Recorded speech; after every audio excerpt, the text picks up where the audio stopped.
Thanks for joining us. I'm Fred Martino. InFocus, the 2024 eclipse coming up on April 8th. WSIU will bring you the eclipse program taking place at SIUC Stadium starting at 11 o'clock in the morning. At Southern Illinois University Carbondale, researchers have been planning for this event for a very long time. In fact, a year ago, a team traveled to Australia to experience a total eclipse there. SIU student Kaylee Wobig produced this report.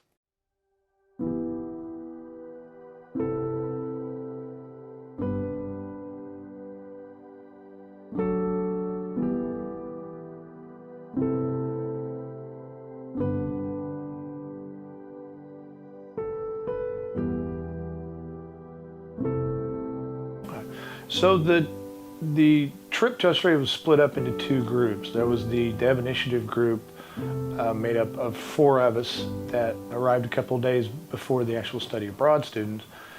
And we all flew into Perth, both groups, and then we would rent vehicles and make our way north up we were in Western Australia, and we would make our way north, stopping at different small community centers where we would do nighttime observational outreach in association with a astrotourism group that was out of Australia. So we would join them in different observations to get the public excited about the amazing observational opportunities in Western Australia, because it's so dark. They have so little light pollution.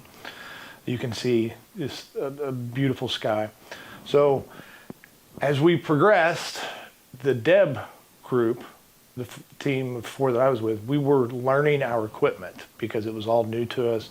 We had a couple of practices here in the States, but a lot of that was us getting experience with the Deb telescope, which you see here, and the Lunt telescope, which you see here. And so we were using these outreach opportunities to familiarize ourselves with the equipment. At these public astronomy events, we would set up the telescopes and we would kind of aim it at like a different celestial object in the sky. So a nebula or a star or something along those lines. We mainly focused on the Orion Nebula because though that tends to draw in some people like, what am I looking at? We can explain quite a bit about what they're looking at, or some really cool stars. And what we would do is we would, educate them about cool facts about the nebula or the star. I got there with 3 students actually, and we rented SUVs and started what was to be a 4-day trek from Perth up to Exmouth, Australia.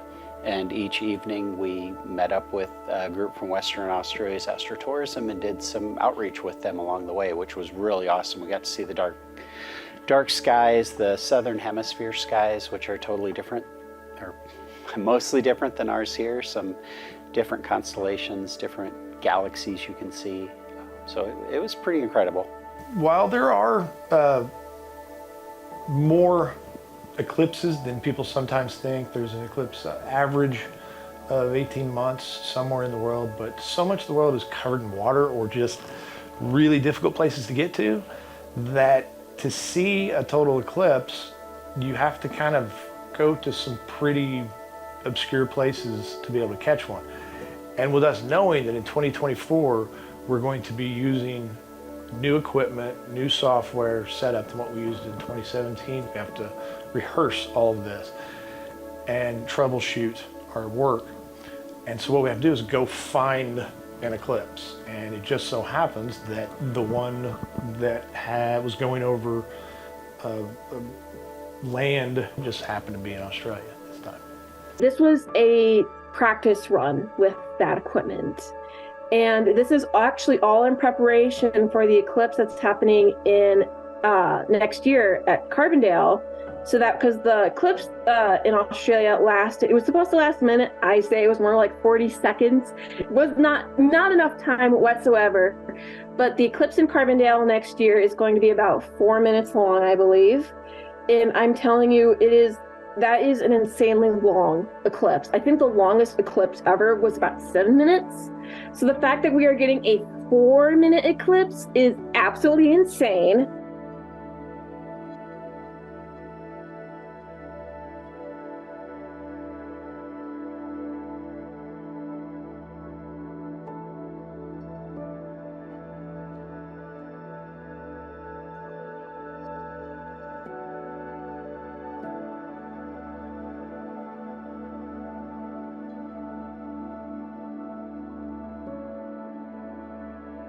The thing that we're adding to the DEB initiative is that we're going to attempt to do live or nearly live feed of the data that we're collecting. So there's going to be groups through Mexico, the United States, up into Canada, and we'll have scattered throughout the DEB setups, these telescopes and cameras, and we will do a minimal amount of processing to where we can then upload high dynamic range images of the eclipse. So through the magic of computers and controlling cameras, the exposures, we can get details that we can stack images together to where you get a high dynamic range. You're seeing the area of interest at different exposures that you wouldn't be able to get with a single image.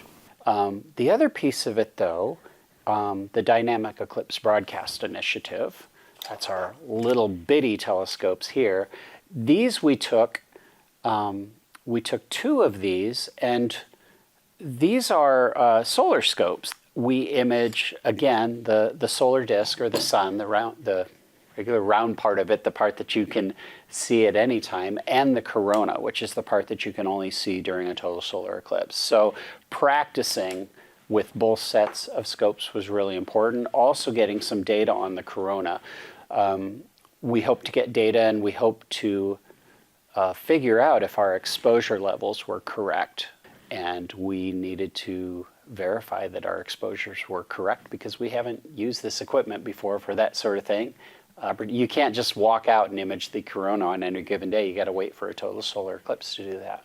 So we were really kind of encouraging people to get interested in space. That's kind of like one of the big things that they were aiming for, was to get people reinvested in space and getting curious about, the stars essentially, and getting interested in astronomy. And the outreach that we did was very successful. I would say we had so many people looking through our telescopes, asking us questions. I loved all the kids who would come up and ask us different questions. We showed them how to kind of look through the telescopes and explain what they were looking at. And it was just a lot of fun with the public outreach and explaining what we were doing. So for the students, what could they gain from the trip, or what did I hope they gained? Experience mostly. So we went there with scopes like this one. We took 2 of these solar scopes. This one's a hydrogen alpha scope.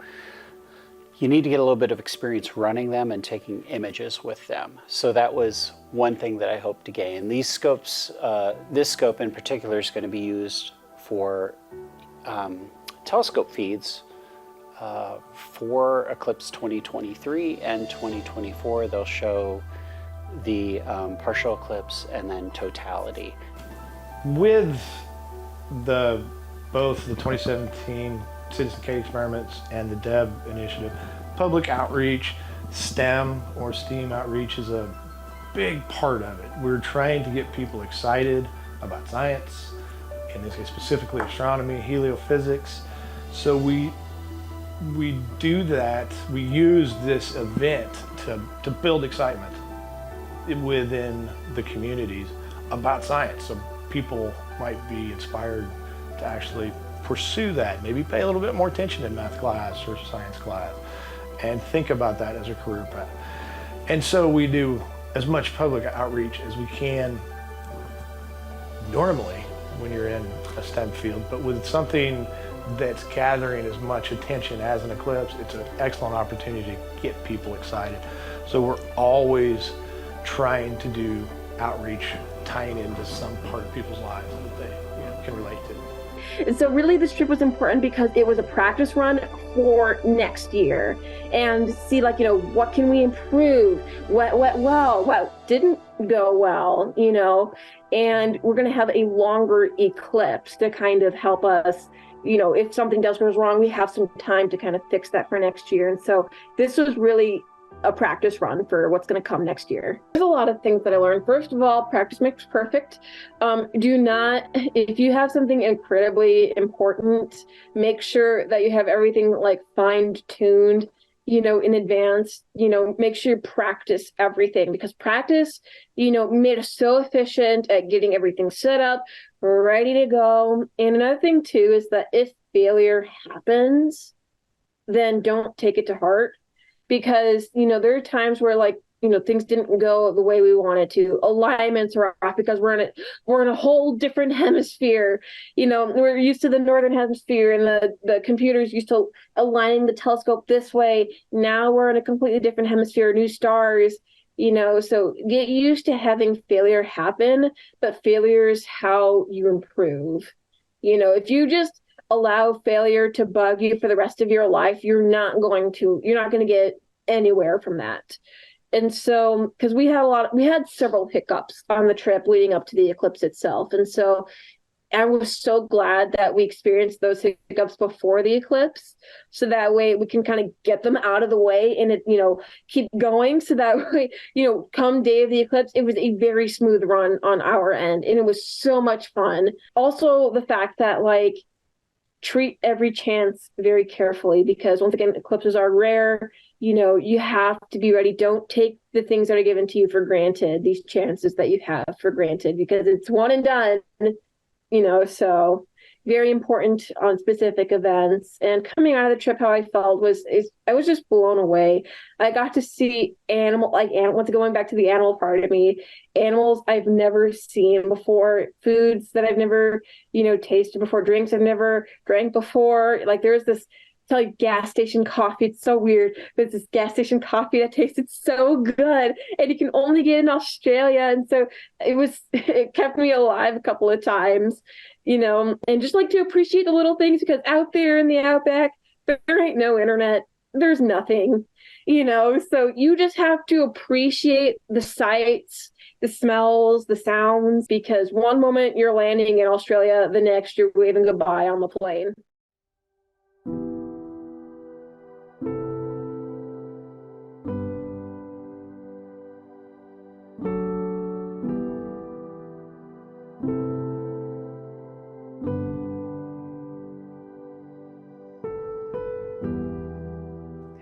And once again, WSIU will bring you the Eclipse Day program from SIUC Stadium starting at 11 o'clock in the morning, Monday, April 8th.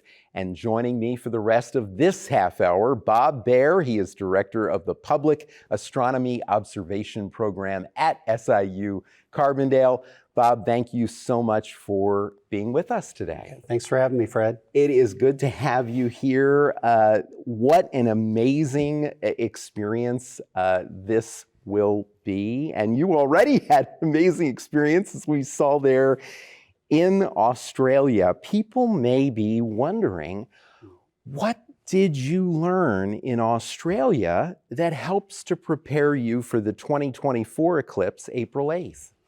Well, Australia was a really cool thing, and it was something that we hadn't done before, doing a combined study abroad with the students and a research group going, and then having them work with us. So that actually prepared those students and us for this upcoming eclipse, in that they learned how to run sun funnels to show images of the partial eclipse and even totality, which was pretty incredible. But in addition to that, the research section of that trip, the research piece of it, was to test our telescopes and see how they performed, to test the software, to see how that performed, and then take that information back, the exposures that we use, the spacing between the exposures, to create these HDR images of totality that we're now integrating into our observations now. So a lot gained from that trip. Yeah, there really was a lot. And then what was really interesting in Australia, unexpected, is, the morning of the eclipse, just probably 5 hours before the eclipse, we got notice that 2 of our grants were selected for funding. So that was a really interesting email to wake up to at 5 a.m. But yes, very good timing. And we're going to talk more about the funding and the grants coming up. Mm-hmm. People want to know, though, right off the bat, including me, why is this a subject for study? What can you learn during an eclipse that's not possible during other times? So it's It's pretty incredible. There's a lot that can be learned in a lot of different fields. So for some people, it's that cultural learning, the psychology of it. For me, it's the science, and in large part, the engagement, like how people learn, what gets them excited about science, what gets them engaged. But from a scientific standpoint, over the years, one of the most famous was the Eddington experiment, where a team that observed at multiple locations around the world was able to see sunlight, or a star was what it was exactly, a distant star close to the sun that appeared to shift during a total solar eclipse. Now, it didn't happen exactly when the eclipse happened. It only happened because that star was close to the sun and the light from the star bent around it. And so this verified Einstein's theory of general relativity. We also have helium being discovered from observations of the spectra of the sun. And for us, it's the acceleration of the inner corona. We can only see that down really close to the sun. At least from Earth, we can only see it during a total solar eclipse. And these really expensive NASA satellites that we have out there that are awesome, that capture the outer corona, don't actually capture that inner corona. So these measurements are pretty important that are being done. Okay. So anything else that you want to talk about in terms of specific things that you're going to be studying for the April eclipse? So for us, for this eclipse, for the April eclipse, we have about 82 telescope teams from Mexico to Canada. 82. Wow. Which is pretty incredible. We started out going for about 40. We got lucky with another project called Einstein's Incredible Universe, which added 20 additional teams, and then a lot of volunteer additional teams coming in, privately funded, to have their own telescope set up. So this allows us to image the corona all along the path of totality. And then what we're doing is we're looking at what the corona looks like. It mimics the magnetic field of the sun. And that inner corona does some weird things. It doesn't just accelerate out linearly. It doesn't just blow off the sun and keep going at constant velocity. It's changed by the magnetic fields there. And that's what we're studying specifically. Wow. And it has applications to learning about solar flares, hopefully someday being able to predict them better so that we don't have disruptions, like, as you know, that we get sometimes because of solar flares, especially with like broadcast.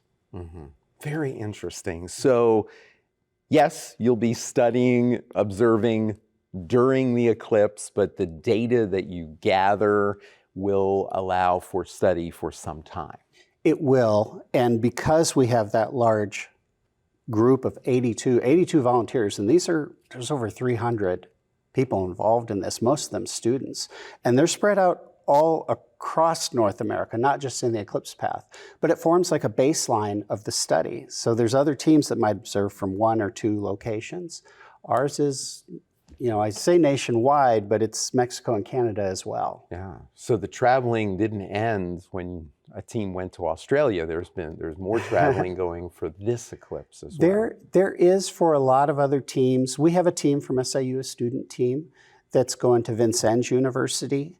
We're getting a little separation between us and them, and that's for data collection, but primarily, the data collection is like almost an add-on to that one. The primary reason for that trip is to get those images of totality for engagement, for showing people what it looks like live. Okay. Well, you referenced this earlier. SIU received a number of grants related to the eclipse, and I want to start with grant money for eclipse-related events like Eclipse Day at SIUC Stadium that we are airing here at WSIU, and of course is airing worldwide on YouTube as part of a stream. Yeah, so that was really exciting to me. That was part of one of those letters we got in Australia. And the money's not direct for the events, it's for making the events reach well beyond this campus. So it's that virtualization of it. And so we talk about, the stream, the telescope feeds. NASA Edge is a big part of that. And they are managing the telescope feeds coming in that day and then providing clean telescope feeds out specifically for the media coming out of campus, but also the subject matter experts coming in that are going to be on the stage of the live stadium show as well as the SIU stream. And this is long term, so this goes on well beyond the eclipse. This is just kind of our big kicking off point.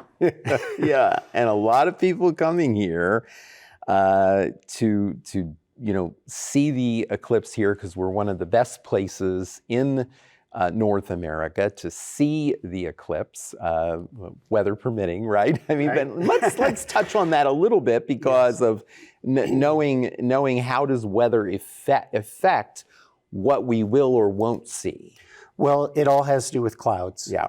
And there's always clouds. And I say that, and then I noticed like this weekend when I was practicing on Saturday with our team, there wasn't a whole lot of, there was a little bit of clouds, but it wasn't bad. Sometimes you do get that perfectly clear day, but it's really, really rare. Yeah. So the clouds will, the clouds will obscure the eclipse from time to time. And it just means we won't see it while that cloud is sitting there, or we might see it, we might not see it perfectly. Yeah. But the clouds move. And for the most part, what you mentioned about this being a good place to see it is we are right on the center line of totality. Right. So we see it for 4 minutes and 9 seconds here, which gives us an opportunity to see it even if there's some clouds that come through. Yeah. And it'll be dark regardless.